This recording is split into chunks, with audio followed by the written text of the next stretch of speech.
आप सभी का भूगोल के इस व्याख्यान में स्वागत है। आज हम लोग चर्चा करेंगे बीए भाग 2 के प्रथम प्रश्न पत्र के संदर्भ में और यूनिट दूसरे के संदर्भ में। यूनिट 2 यहाँ पर थोड़ा सा मिस्टेक है, इसको आप यूनिट 2 समझिएगा। तो चलिए इस चर्चा को आगे बढ़ाएं। तो पेपर फर्स्ट के यूनिट 2 और इस पेपर का नाम है इकोनॉमिक एंड रिसोर्स ज्योग्राफी।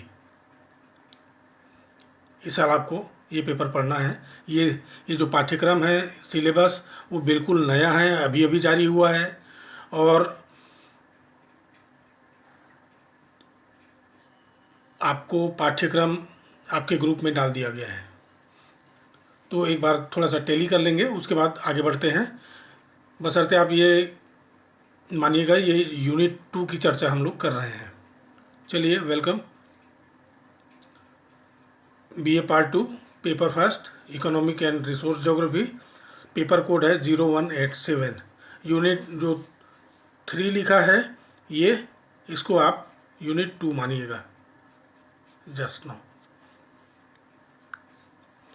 तो इस यूनिट दूसरे के अंतर्गत सबसे पहले आपको पढ़ना है मिनरल रिसोर्सेज।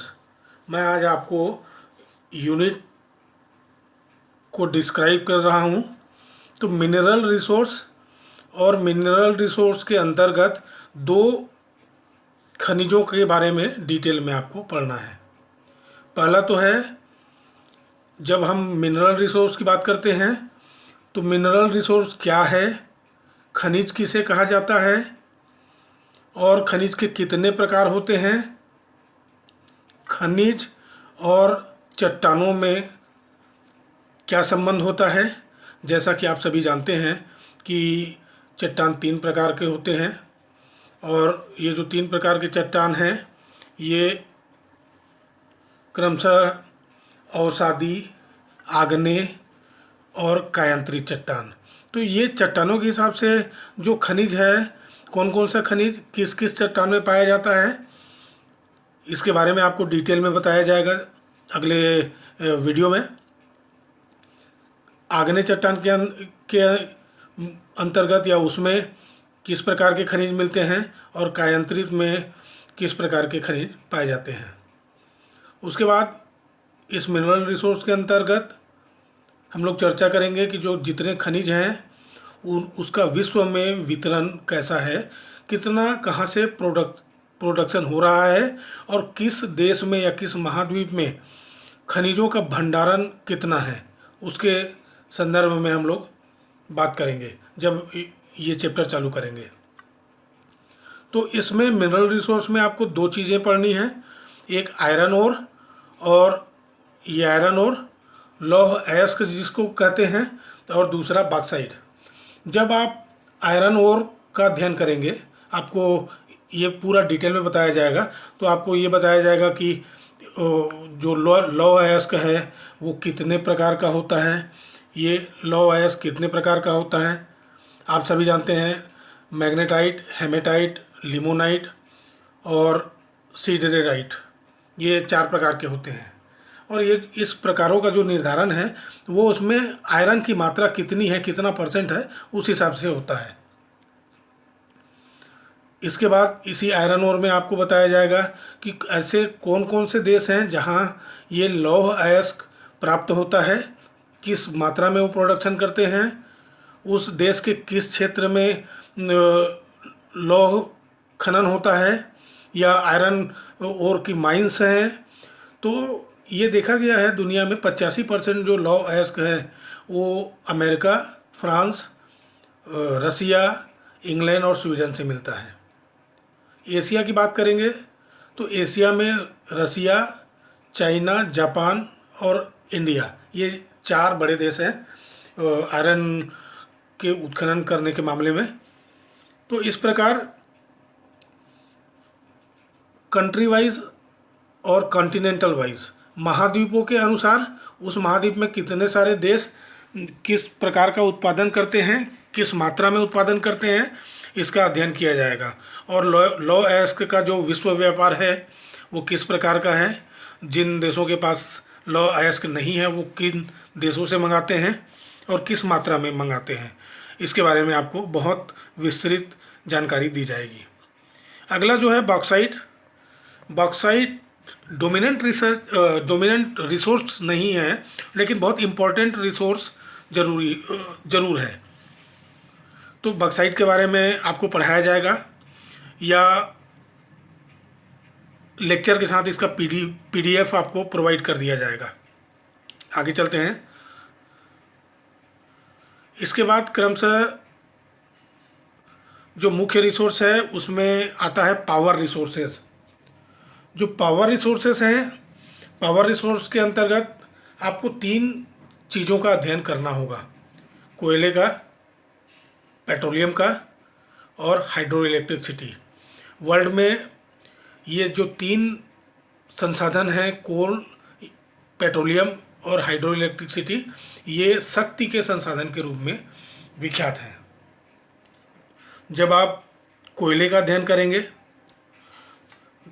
कोयले के अध्ययन में कोयले के ऊपर जो विश्व की 40% जो पावर है वो कोल से मिलती है, जिसका उपयोग विभिन्न औद्योगिक और डोमेस्टिक फील्ड में किया जाता है।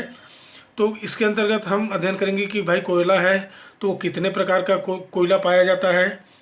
आप सभी पिछली कक्षाओं में भी पढ़ चुके हैं, एंथ्रेसाइट, बिटुमिनस, लिग्नाइट और पीट, ये 4 प्रकार के कोल पाए जाते हैं। कोयले का प्रकार, उसकी विशेषता क्या है और विश्व में कोयला उत्पादक जो देश हैं उनके बारे में बहुत विस्तृत अध्ययन होगा। आप इसके अंतर्गत आपको बताया जाएगा कि कौन कौन से देश में किस स्तर में कोयला निकाला जाता है और जब विश्व में उसका स्तर क्या है उस देश का, और उस देश के किन किन क्षेत्रों से निकाला जाता है, इसका बिल्कुल बेल्ट वाइज आपको वो विस्तृत जानकारी दी जाएगी। अगले क्रम में बात करते हैं पेट्रोलियम की। ये जो पेट्रोलियम है इसके बारे में कहा जाता है petrol is a father of robber economy. Hindi में अगर इसको कहें तो जो पेट्रोलियम है वो डकैती के अर्थव्यवस्था का जनक है। विश्व की राजनीति इसके इर्द गिर्द घूमती है पेट्रोलियम के। और एक्चुअल में होता है कि पेट्रो, PETRO, पेट्रो मतलब होता है खनिज, सैल, चट्टान, और ओलियम, OLEUM, इसका मतलब होता है, ओलियम का मतलब होता है तेल। तो ये वाकई में एक चट्टानी तेल है। आपको जानकर आश्चर्य होगा कि पेट्रोल की उत्पत्ति कैसे होती है। इसके बारे में जब इस चैप्टर में हम लोग चलेंगे तब आपको विस्तृत रूप से बताया जाएगा कि आखिर में पेट्रोल बनता कैसे है। बहुत इंटरेस्टिंग है इसका मेथड। इसके बाद आपको ये बताया जाएगा कि पेट्रोलियम के अंतर्गत कि इसका यूज़ कहाँ कहाँ होता है, विश्व में पेट्रोल का भंडार कहाँ कहाँ पर है, इसके बारे में विस्तृत जानकारी दी जाएगी। और विश्व में पेट्रोलियम का उत्पादन कहाँ होता है। तो मोटे तौर पे अभी लाइटली आप जान लीजिएगा, इसका बहुत डिटेल स्टडी होगा। सऊदी अरब में सबसे ज़्यादा पेट्रोल होता है, उसके बाद रसिया में और उसके बाद कुवैत में। ये 3 मेजर जो कंट्रीज़ हैं यहाँ पेट्रोलियम का उत्पादन विश्व में सबसे ज़्यादा होता है। इसके बारे में बहुत विस्तृत अध्ययन किया जाएगा। अगला क्रम है, नीचे में आप देखिएगा हाइड्रो इलेक्ट्रिसिटी। ये जल विद्युत है और इसका विकास जो है ये माना जाए कि लगभग 1950 के बाद से तेज़ी से चालू हुआ। और इसके विकास में 3 जो आविष्कार हैं इस दुनिया में जो हुए हैं वो बहुत इम्पोर्टेंट हैं। इन 3 आविष्कार के बाद ही हाइड्रो इलेक्ट्रिसिटी का विकास हुआ। पहला है टरबाइन, दूसरा है डायनोमो और तीसरा है पोर्टलैंड सीमेंट। ये तीन चीज़ें जब इस दुनिया में आई तो उसके बाद से हाइड्रो इलेक्ट्रिसिटी का विकास बहुत तेज़ी से हुआ। इसके अंतर्गत हम लोग पढ़ेंगे कि जल विद्युत उत्पादन की आवश्यक दशाएं क्या है। भौतिक, इसके अंतर्गत भौतिक और आर्थिक दोनों दशाओं का अध्ययन करेंगे। जल विद्युत का महत्व क्या है, इसके बारे में चर्चा होगी। विश्व में जल शक्ति का विकास कहाँ कहाँ हुआ है और किस स्तर में हुआ है, किन देशों में और उन देशों के किन क्षेत्रों में इसका विकास हुआ है, इनके बारे में आपको बहुत विस्तृत तरीके से बताया जाएगा। अगले क्रम के अंतर्गत हम लोग अध्ययन करेंगे रिसोर्स कंजर्वेशन, जो संसाधन है उसका संरक्षण कैसे किया जाएगा। क्योंकि देखिए, जो खासकर मिनरल रिसोर्स या ये पावर के रिसोर्स हैं, संसाधन हैं, वो ख़त्म होने वाले हैं। हाइड्रो इलेक्ट्रिसिटी को अगर छोड़ दीजिए तो ये रिन्यूएबल में आता है, तो ये सब ख़त्म होने वाले हैं, एक दिन वो ख़त्म हो जाएंगे। तो इसका उपयोग किस तरीके से किया जाए कि आने वाली पीढ़ी को दिक्कत मत हो, इसके बारे में एक सामान्य चर्चा की जाएगी। तो आगे चलते हैं।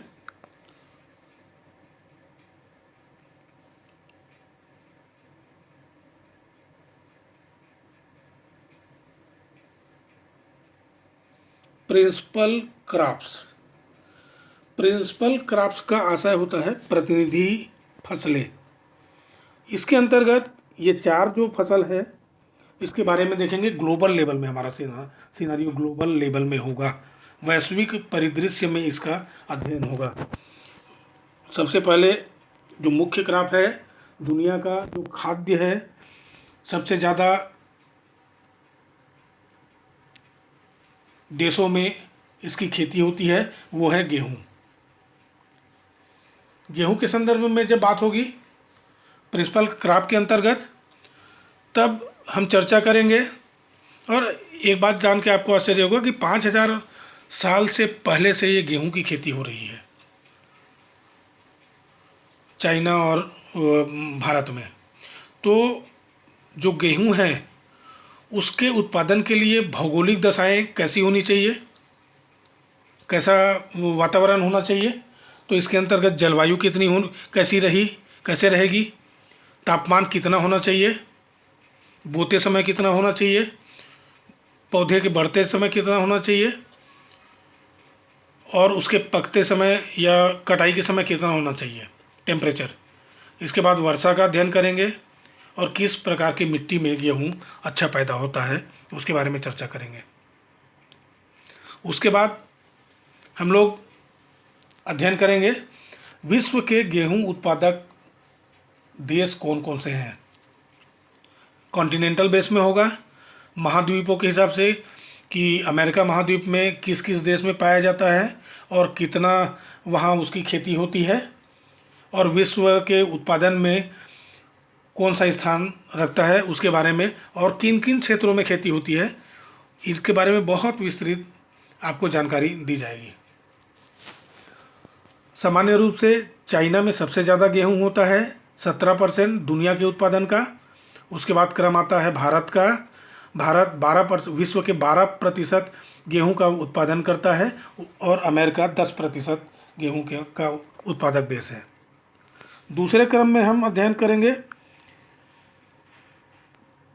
चावल का। चावल की भौगोलिक दशाएं कैसी रहनी चाहिए चावल उत्पादन की, विश्व में चावल का उत्पादन किस स्तर में है, इसके बारे में आपसे बात होगी। सामान्य रूप से जो विश्व का 36% चावल चाइना पैदा करता है और 21% चावल इंडिया पैदा करता है।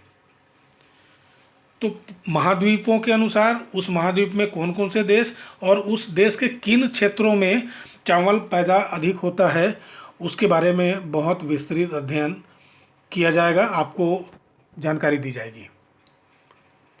और इसके बाद इस उत्पादन के विभिन्न क्षेत्रों के बाद चावल का अंतर्राष्ट्रीय व्यापार कैसे होता है और उस व्यापार में किस देश का कितना योगदान है उसके बारे में चर्चा होगी। अगले क्रम में हम लोग बात करेंगे पेय पदार्थ की। ये चाय है। आप में से हर कोई जानता है चाय क्या चीज़ है, आप सभी उपयोग करते हैं। इसकी खेती 2700 वर्ष पहले से यहाँ हो रही है। पहले औषधि के उपयोग के लिए किया जाता था, फिर अंग्रेज लोग इसको चाय के रूप में पीना चालू किए। चीन की उच्च भूमि और भारत में ये प्राचीन जंगली पौधा था और औषधि का उपयोग किया जाता था इसका। आपको बताया जाएगा कि चाय कितने प्रकार का होता है। मोटे तौर पे 3 प्रकार का चाय होता है, जिसको कहते हैं हरी चाय पहला, दूसरा काली चाय और तीसरा गट्टी चाय। ये क्या चीज़ है बहुत आपको बताया जाएगा, बहुत इंटरेस्टिंग है। उसके बाद चर्चा करेंगे चाय उत्पादन की भौगोलिक दशाएं क्या हैं। इन भौगोलिक दशाओं के अंतर्गत जलवायु, तापमान, वर्षा, मिट्टी और भूमि का ढाल और जो श्रमिक जो मिलने की दशाएं हैं उनके बारे में चर्चा होगी। विश्व में चाय का उत्पादन के अंतर्गत किन किन देशों में विश्व में चाय का उत्पादन होता है, किस स्तर में होता है। मोटे तौर पे 72% दक्षिण पूर्वी एशिया में चाय का उत्पादन होता है विश्व में। और इनमें जो प्रमुख उत्पादक देश हैं वो भारत, चीन, एशिया के अंतर्गत भाई, भारत, चीन, श्रीलंका, जापान, जो विश्व के 62% चाय को प्रोड्यूस करते हैं। विश्व में बहुत सारे देश हैं जहाँ चाय होता है। भारत में प्रतिवर्ष 25 करोड़ किलोग्राम चाय पैदा की जाती है। आगे जो शुगर केन है, शुगर केन मतलब गन्ना, चीनी प्रोड्यूस करने वाला गन्ना, इसके बारे में बिल्कुल इसी कंडीशन में हम लोग चर्चा करेंगे। तो आज के क्रम में मैं आपको सेकेंड यूनिट को डिस्क्राइब कर रहा था। अगली मुलाकात में एक एक क्रम में एक एक चैप्टर को लेंगे हम लोग और उसके बारे में बिल्कुल विस्तृत चर्चा करेंगे। आपके पास 2 चीज़ आएगी, एक तो ऑडियो और दूसरा PDF। मैं चाहूँगा कि आप भूगोल के लिए 3 कॉपी बनाइएगा, एक फर्स्ट पेपर, दूसरा सेकंड पेपर और तीसरा प्रैक्टिकल के लिए। और जो आप इसमें PDF में देखते हैं उसको आप उस कॉपी में इसी तरीके से नोट करते जाइए और उसके व्याख्या के लिए आप जो ये ऑडियो है उसका उपयोग कर सकते हैं। और कहीं पर कोई कन्फ्यूज़न आता है तो बिल्कुल आप डिपार्टमेंट से संपर्क करिए। ये जो पावर पॉइंट है या जितना भी आप पावर पॉइंट देखेंगे ये सब अंजनी पटेल बनाती है भाई, उसको धन्यवाद। आप सभी का भी धन्यवाद। बहुत जल्दी मिलते हैं।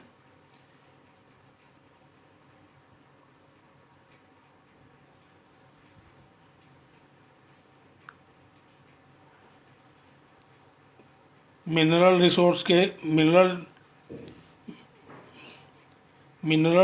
के अंतर्गत इसके बारे में चर्चा करेंगे अगले वीडियो में और फिर प्रारंभ करेंगे आयरन और लौह इस्पात का।